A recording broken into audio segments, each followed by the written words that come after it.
Now, on March 15th, 1915, our founder Carl Lemke invited the public into the studio to watch silent movies being made.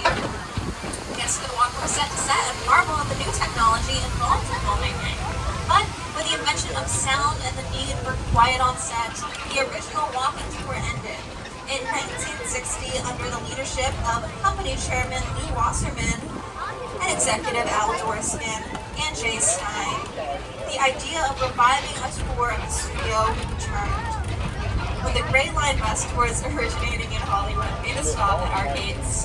On July 15th, 1964, first of our red and white candy-striped glamour trams took 67 passengers on a 2-hour driving tour of the Universal lot. The world-famous studio tour was born. We started with 2 drivers, 2 guides, and 1 ticket seller working out of a trailer on Lancashire Boulevard. From there, the studio tour expanded with fantastic, one-of-a-kind Hollywood elements like the burning house and the rock slide, which were in this area of the lot back in the 1970s and 80s. We thought by now we might have hover trams, but these are pretty cool too. You're on board our newest version of the tour vehicle, the electric tram. As we continue our commitment to creating zero-emission studio fleet, electric trams get their power from wireless inductive charging pads, just like the ones for your cell phone, only much larger. And like an electric car, they have regenerative braking. Every time we go downhill during the tour, we are building a charge. Now, we're no stranger to innovation. When it comes to our tour vehicles, we started with the glamour trams in 1964. In 1983, we upgraded to super trams, allowing us to carry more guests and experience more thrills.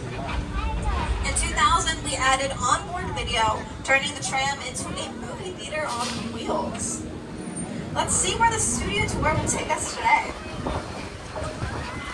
Now we start off by heading into the front lot where we're driving in between the studio and theme park. On your right-hand side is Super Nintendo World, home to Mario and Luigi, the stars of our biggest film of 2023, the Super Mario Bros. Movie. This is also where the studio tour guest once had a chance to explore facets of Hollywood not accessible to the public before 1964. In the 60s and 70s, they could visit the dressing room of comedy legend Lucille Ball, step into the office of Oscar award-winning costume designer Edith Head, or drive through the prop warehouse on the tram. By the 1980s, this was the home of the Preview Center, a popular stop on the tour that included the special effects stage, an interactive show that featured actor Robert Wagner as its video co-host. On your left, coming up, you're going to see some sound stages.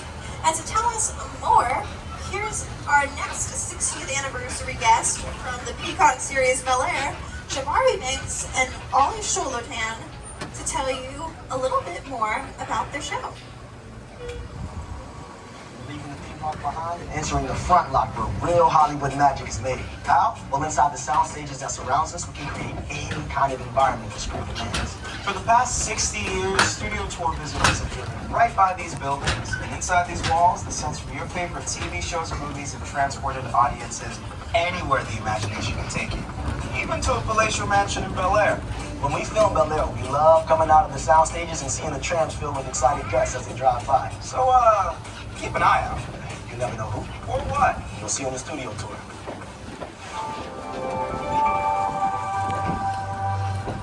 That was 2 of the stars of the show Bel Air, which you can stream right now on Peacock.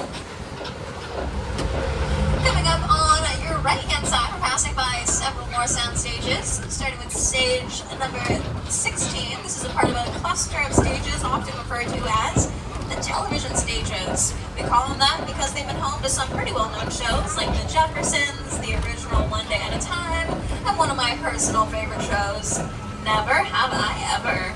Created by Mindy Kaling, starring Maitreyi Ramakrishnan in the leading role of Davy. Never Have I Ever is a hilarious high school comedy. The character of Davy is just unhinged in all the best ways. I really can't express my love for her enough. You can stream all 4 seasons right now on Netflix. But beyond the sound stages are these small bungalows coming up on your left-hand side.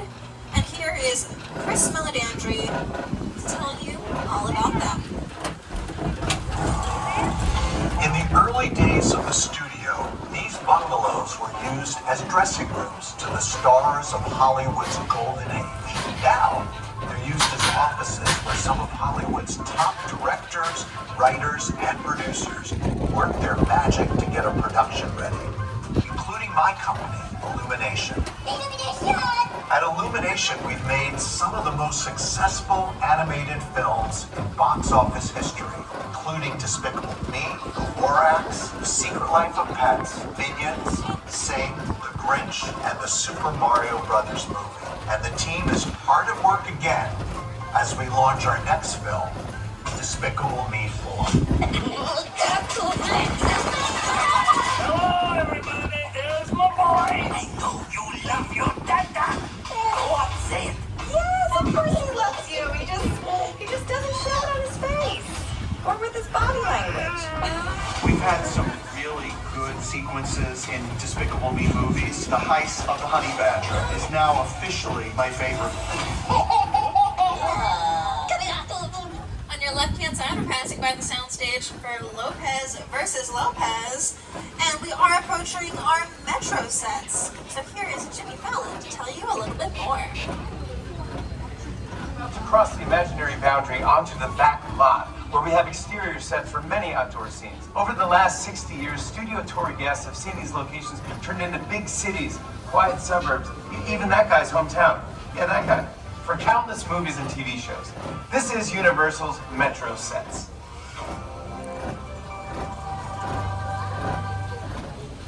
Coming up on your right-hand side, you're going to start to see our metropolitan sets. These can be used to portray any city in the world, big or small. This grassy area coming up is often used to portray Central Park. It's right next to Brownstone Street, which is where the character Mindy Lahiri lived in the Mindy Project. Welcome to the Courthouse Square. These sets were used to create Hill Valley in the Back to the Future films. And they represented multiple time periods, 1985, 1955, and the far, far distant future, 2015. To this day, this is one of the most popular sets on Universal Studio Tour. We had a lot of fun making those films here on the lot. I wonder what it'd be like to go back to those days. If only we had a time machine. Hey, everybody, do you think we can get this tram up to 88 miles per hour? See you in the future.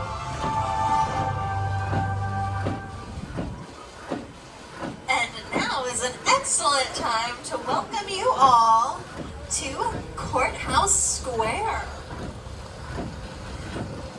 Right now we are entering Hill Valley from the Back to the Future films starring Michael J. Fox, Christopher Lloyd, and Leigh Thompson. This is Courthouse Square. It's also been home to a number of other movies, including Gremlins and To Kill a Mockingbird. Now, on your left is the clock tower where Doc Brown harnessed the bolts of lightning that sent Marty McFly back to the future.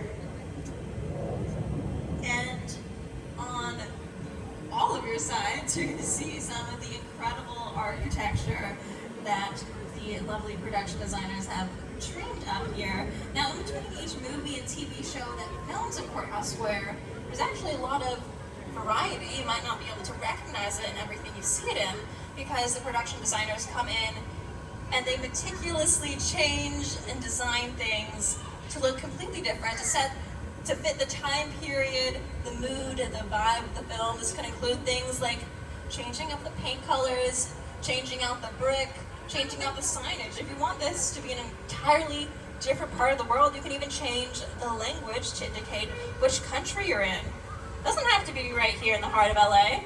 You can be wherever you want. We are now heading out of Courthouse Square and soon turning into New York Street. Now, Courthouse Square still has many facades that were built in the 1940s. The rest of the Metro sets are considerably newer. Redesigned and rebuilt in 2008. Before that, this area was home to a studio tour class classic, here's one of the stars of Universal's 2005 version of King Kong, Jack Black, to tell you all about it. And self-action. Did you know the Metro sets were once the home to Hollywood's biggest star? Right here is where the original studio tour King Kong attraction resided from 1986 until 2008. He stood 30 feet tall and weighed in at 13,000 pounds. Over the years, millions of guests got to meet King Kong face to face as he shook the tram. So close you could feel his hot banana breath. Is that it? Can't believe that's my last line, and then Tram moves on to the next thing. Yes, Jack. The tram will now move on to the next thing. But while we're on New York Street, I should point out some of my favorite comedies that have filmed here. Not only has it been used as a filming location in Brooklyn Nine-Nine, but it has also been featured in the show Key and Peele, which you may know stars Jordan Peele, who turned out to be an incredible filmmaker. And later on in the tour, we're going to see some of the sets from Jordan Peele's newest film, Nope. So that's quite exciting. But as I said, New York Street has been home to a number of comedies, filming little cameos here on New York Street. Here at Universal, we love our comedies.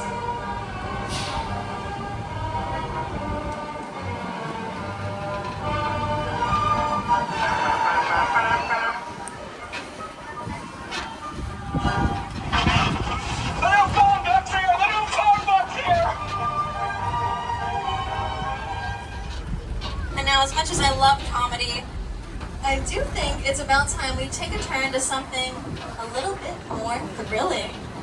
Anyone want to take a trip to Skull Island?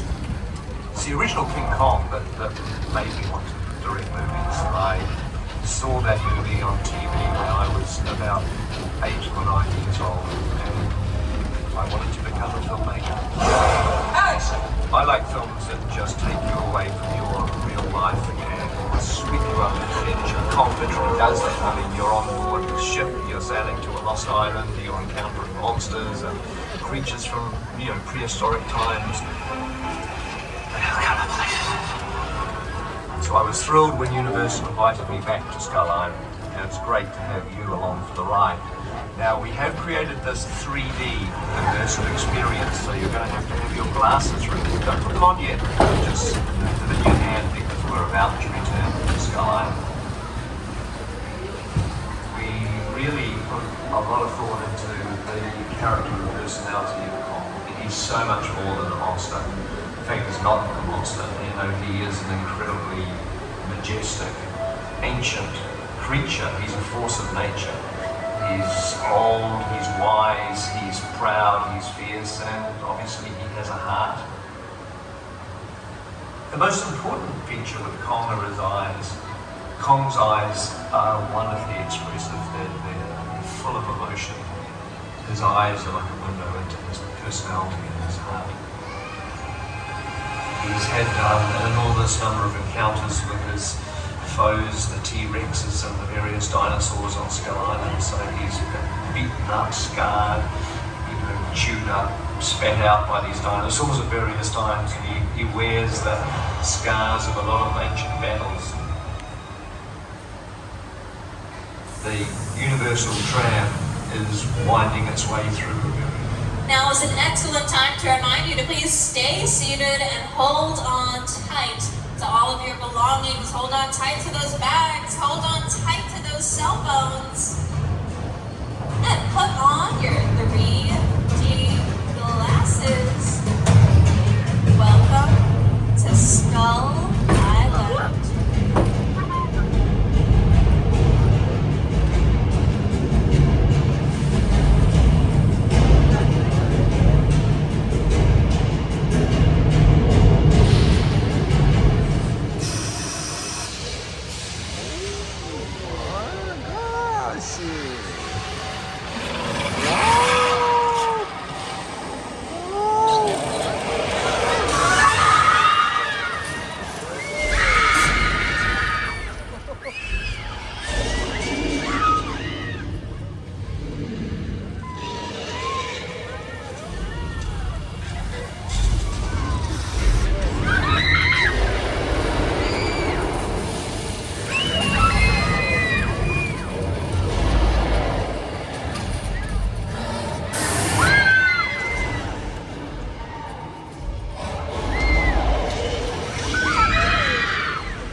everyone survive? Okay, car number 1 looks good. Car number 2 looks good. 3 looks good. Okay, car number 4 looks good. Oh, thank goodness.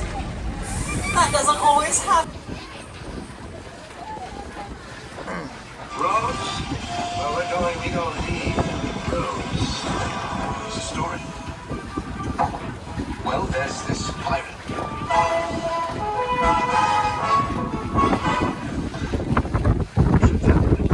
The problem most men have is they just plain straight up have no clue how to talk to women. What's happening, monster? Thank you. I have thought it was great. Could you help me? In this one time at band camp? Houston, we have a problem. We're on a mission from God. No! Gary Clarkson! What are you? Hey, bud. Let's party. Fat, drunk, and stupid is no way to go through life, son. He hates these cans! Come out, wherever you are. We all go a little mad sometimes.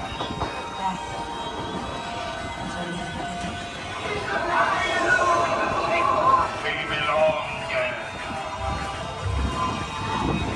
They got it. Get these people out of here. You're gonna need a bigger boat. Just think back to 1956. Nothing was. Yeah, but John, if the Pirates of the Caribbean breaks down, the pirates don't eat the tourists. Well, it's nice to find a fellow with a keen sense of humor. Are you finished, Mr. Slade? No, I'm just getting warmed up. Say hello to my little friend! Every time you bend down from the height, Now coming up on your left-hand side, you're going to see a body of water known as the Hollywood Ocean. Nowadays we call it a lake, but here in 1974 we added the parting of the Red Sea to the studio tour, inspired by the classic film The Ten Commandments, a Paramount picture. The star of the movie, Charleston Heston, made an appearance to part the waters for our guest. The glamour trams seem to drive right through the lake and give everyone on board a sea-level view.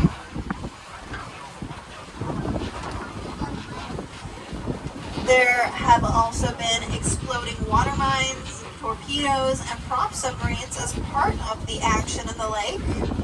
And we're not the only ones celebrating an anniversary this year.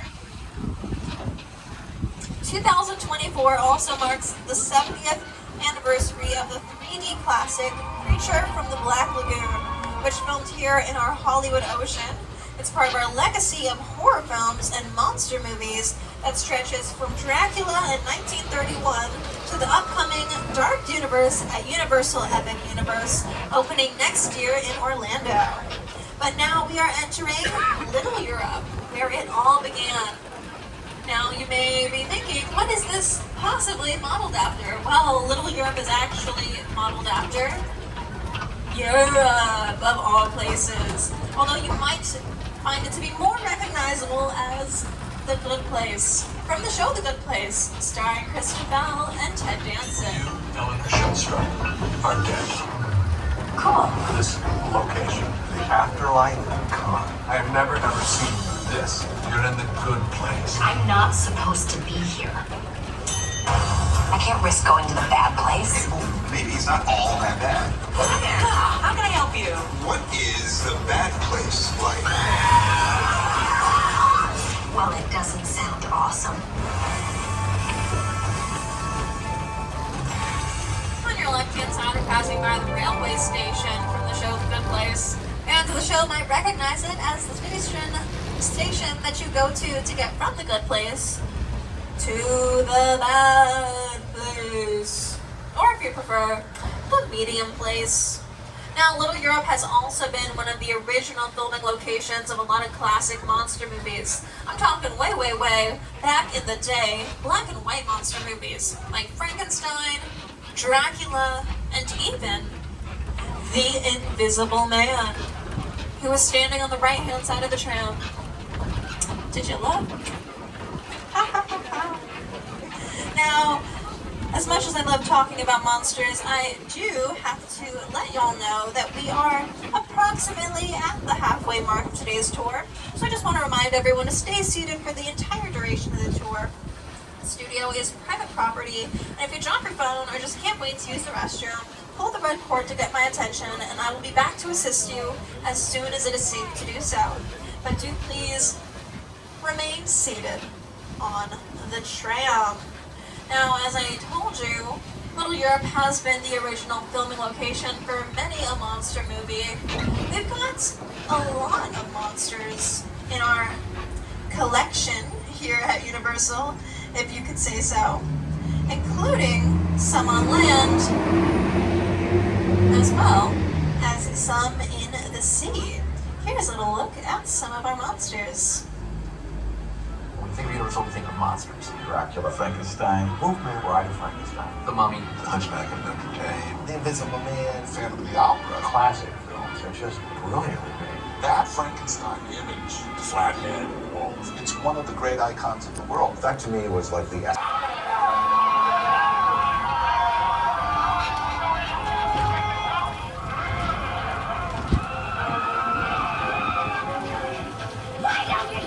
Now, once again, I'm going to remind you all to please stay seated as I welcome you to Amity, where every day is like July 4th. Amity was a popular New England resort town until they were terrorized by a great white shark.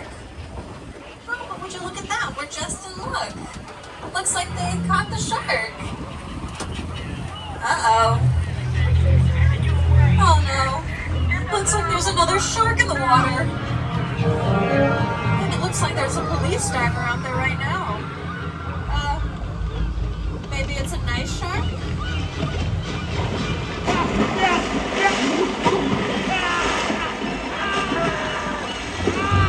I don't think it's a nice shark.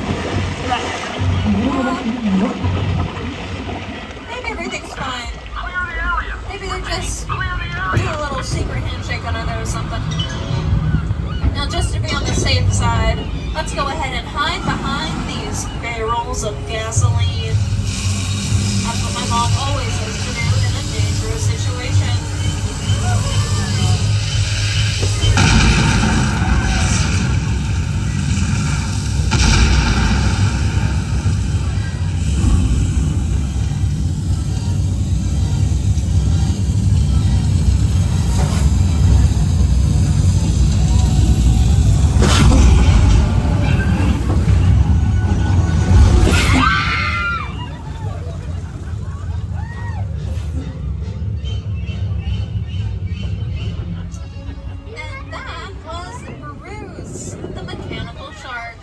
Everyone, give Bruce a hand. Just kidding. Do not, under any circumstances, give Bruce a hand. Because he might not get it back! Ah. Now, if you look back at Bruce, you may be able to see he is swimming backwards. And Bruce is actually the only shark known to man or to me to be able to swim backwards. Bruce does this every single day for every single tram. But now we are leaving Amity Island and heading into a new area. So as we head into this classic attraction of the back lot, here is today's show co-host and weather anchor, Al Roker.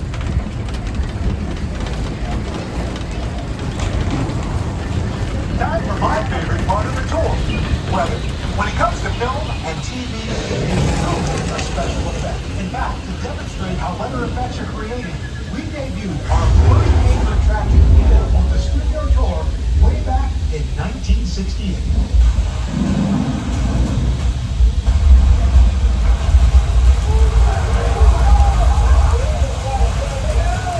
Welcome to the only part of the back lot with a 100% chance of rain. The flash flood.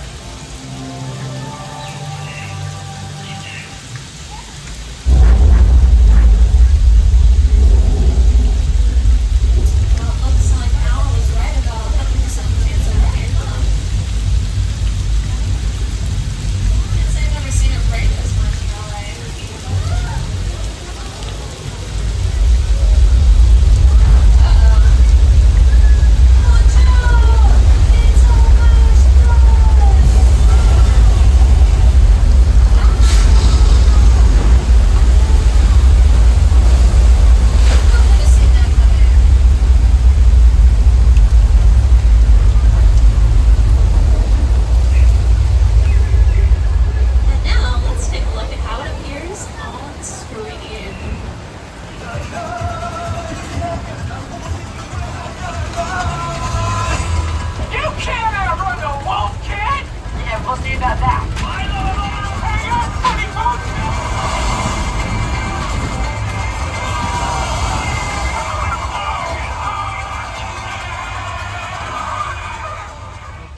6 points. Here's a little look at Jimmy Fallon to tell you about 6 points.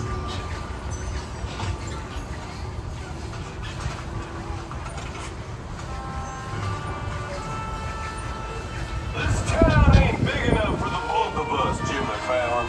Well, I ain't going anywhere, Jimmy Fallon.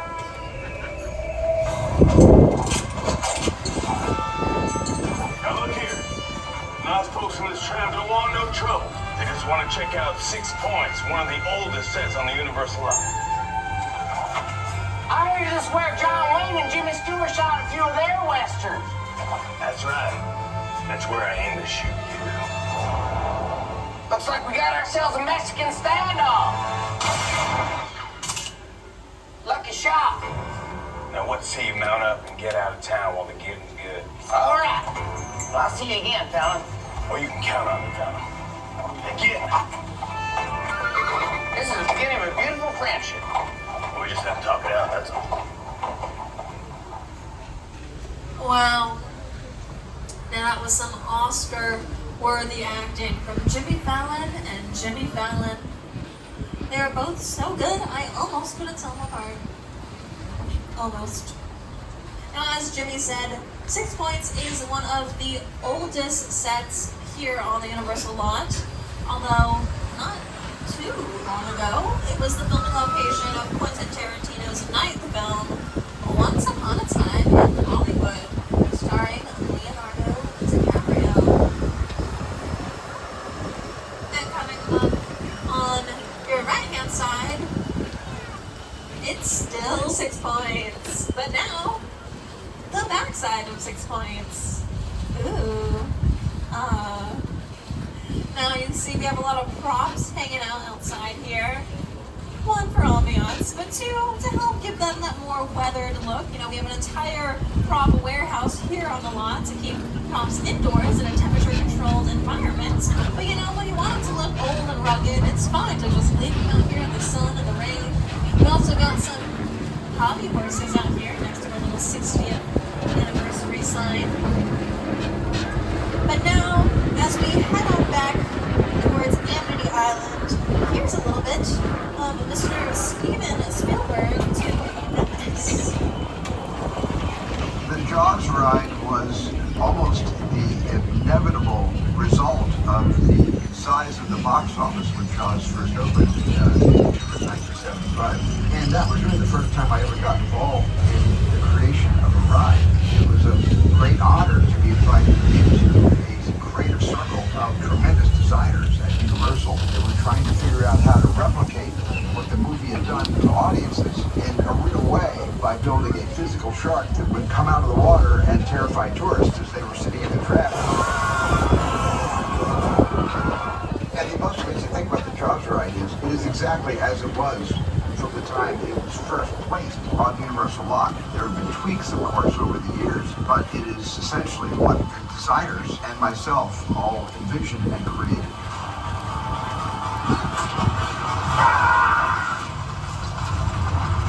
I'm done bashing the shark. Thank you, Jaws, for everything you've done for me. But I will say, consistently, the shark did work much better. Coming up on your left side, you're passing by Colonial Street. Colonial Street is the residential neighborhood set here at Universal. It's where Never Have I Ever houses Davy. But from Colonial Street to Lion Estates, you may remember that the Lion Estates was where Marty McFly lived in the Back to the Future trilogy. Live in the home of tomorrow today. Those signs are replicas of the original props made for the 30th anniversary of the first film. One of the executive producers of Back to the Future was Steven Spielberg. My entire career began with my relationship with Universal Studios just as a high school kid on a tour bus. Remember, in those days, there weren't trams, there were buses called the Gray Line Tour Bus. And I was so excited and thrilled to be on the lot. It was my first time ever on a movie studio lot.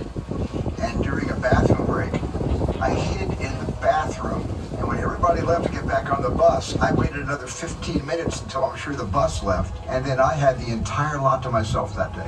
And in those days, movie lots were so crowded because all movies were made on film lots. Today they're made all over the world, on locations, but most of it was focused in those days, in the 60s, on the film lots. So nobody noticed me when I was going around from soundstage to soundstage, and I really felt, in my own young way, I owned the lot and had the most amazing day of my life. And that was Mr. Steven Spielberg giving you a step-by-step, play-by-play of exactly what you should not do on today's tour. But you know what's nice to hear about how he did it? It's fitting that towards the end of Spielberg Drive, we find one of the largest exterior sets from his hit film, War of the Worlds, starring Tom Cruise. I don't know if any of you have seen it. It's got a little bit of something for everyone in the family, especially if you're someone who likes a really intense movie, or someone who even perhaps can appreciate some good production and design. We have production designer Rick Carter, who designed this. And I want to welcome you all to the crash site set of War of the Worlds. Large-scale sets like this have been on this part of the studio tour for several decades. Before production destroyed the suburban neighborhood for the film, it was Site B for Jurassic Park 3. Prior to that, it served as the whimsical Whoville for How the Grinch Stole Christmas. After every shoot, we made sure to make room for the Trams so that they could drive right up and get a close-up look at these iconic sets.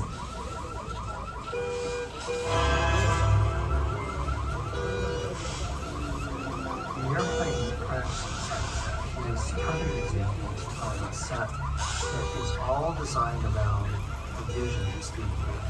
You forget to sit down and talk about War of the World. I thought, what if the 747 goes down, right?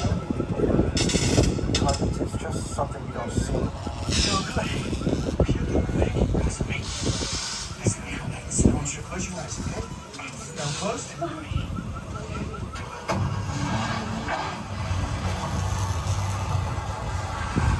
Robbie, get in. Get in.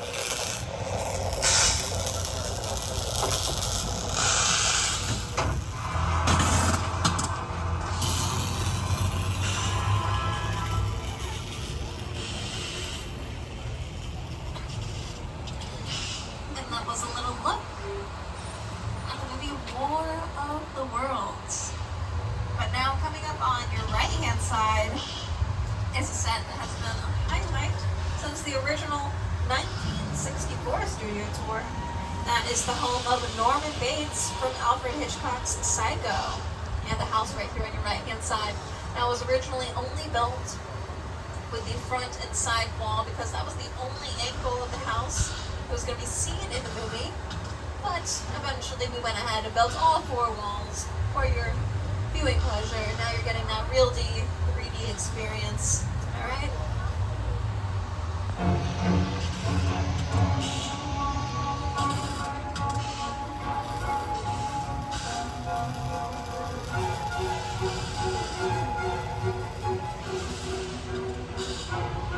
We all go a little mad sometimes.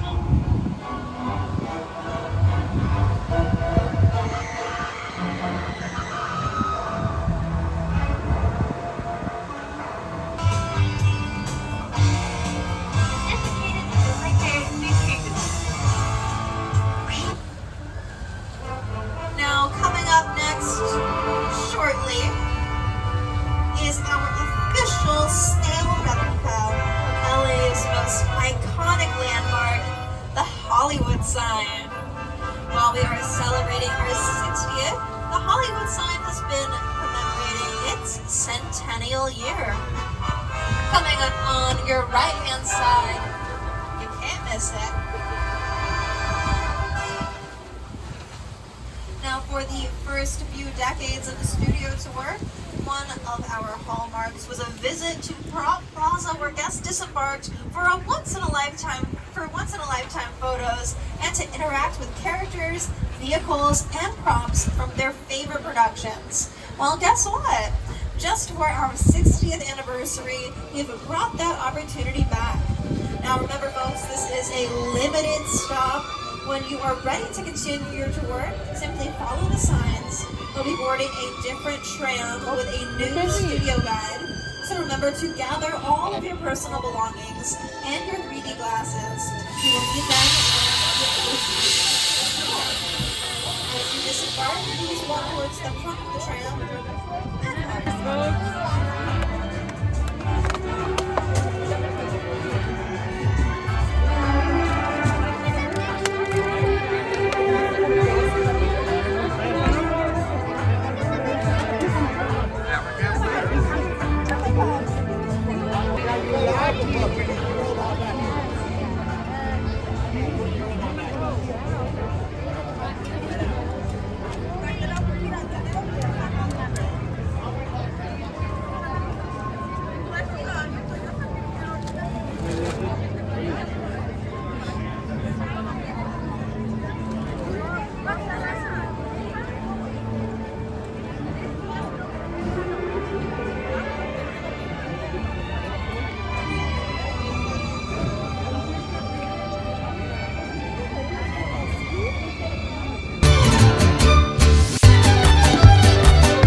Universal Studios when I was 12 years old, feeling this feeling of wonder. One of my first trips to Universal Studios, seeing the Jaws ride, one of my favorite movies of all time. Just feeling like that's it, that's the Jaws. Like I don't even know if that is the Jaws. I hope it is.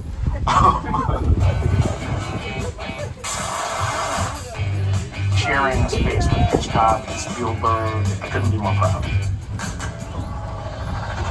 Let's go, baby! Let's go!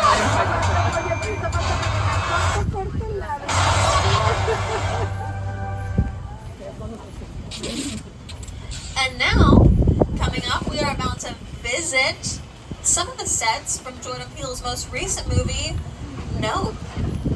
I want to welcome you all to Jupiter's Claim. Movie magic only happens when a team of collaborators, often in the hundreds, work together to take an impossible notion and bring it to life.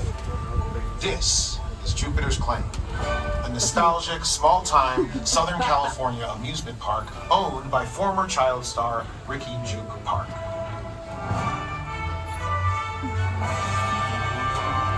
Over there, look into the Winking Well and have your picture taken just like the kids in that old 90s movie Kid Show.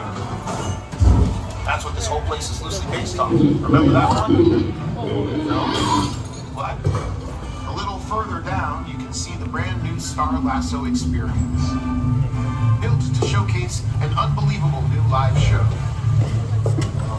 It's not looking so live anymore.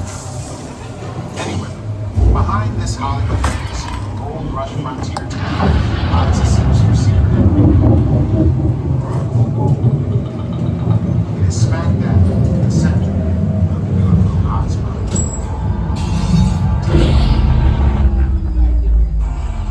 Welcome to the world of no.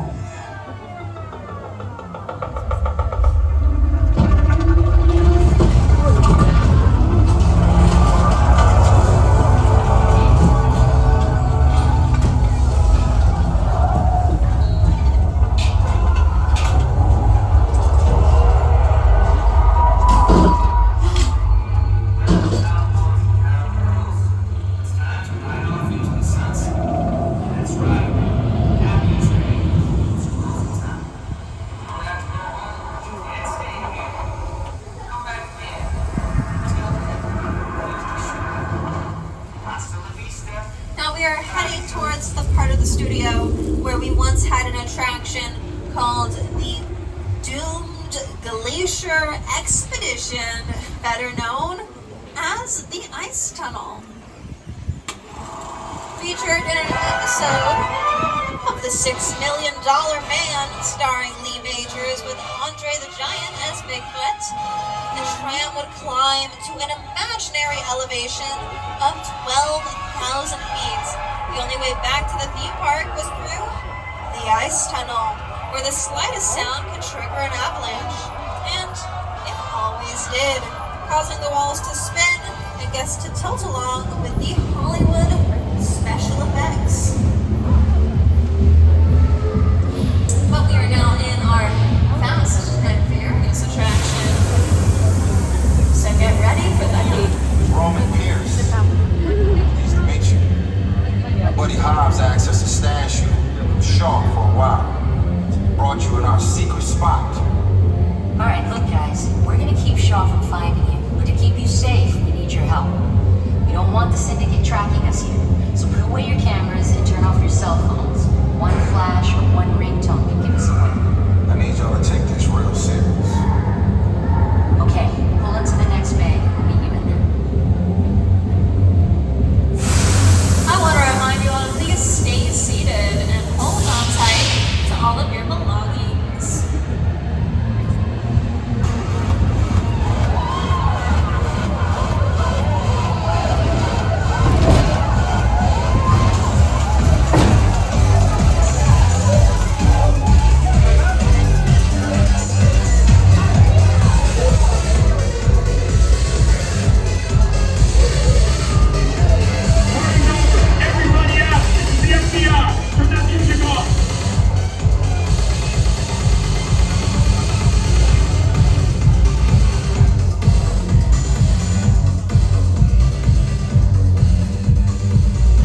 This is what we doing. This is the race day after party. And where the other? Roman Pierce, FBI, don't move. Damn. That's right, party's over. You know how long I took to iron this shirt, man? I'm not. You're under arrest right now. Ladies, just back up a little bit. I got it. It's lightweight. First of all, I don't work for you. Oh, really? Well, tell me, Roman, who do you work for? We don't work for nobody. Cop suggestion clear out of here, otherwise we can't guarantee your safety. Guarantee my safety? I'm the one holding the gun. Yeah, but mine's a whole lot bigger than yours. Hobbs, escort this novice out.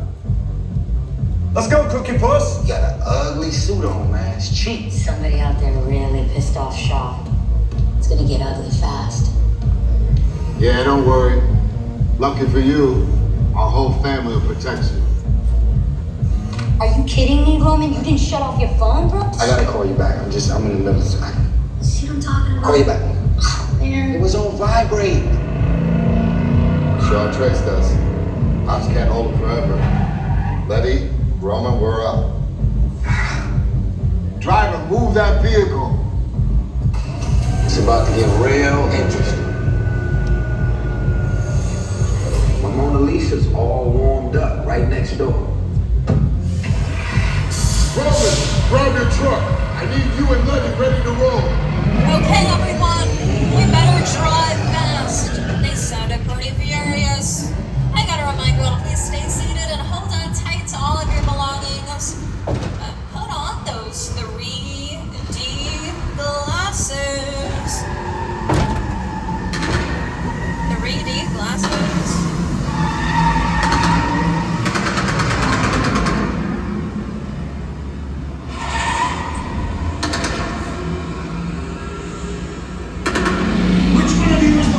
Speak now or you all get fried! This is our turn. After them! Okay, guys, it's showtime.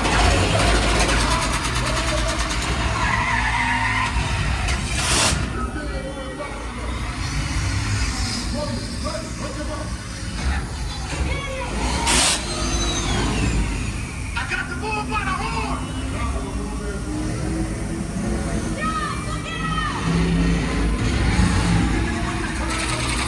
I've got company!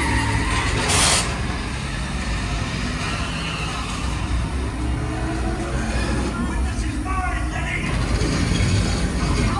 You asshole! Don't think you're getting away! Find the drones! Way to go, Letty. Drones lining up the missile shot! Not gonna happen.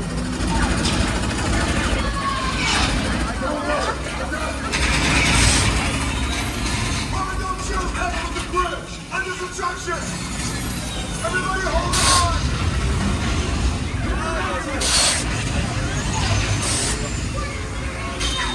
Ride or die.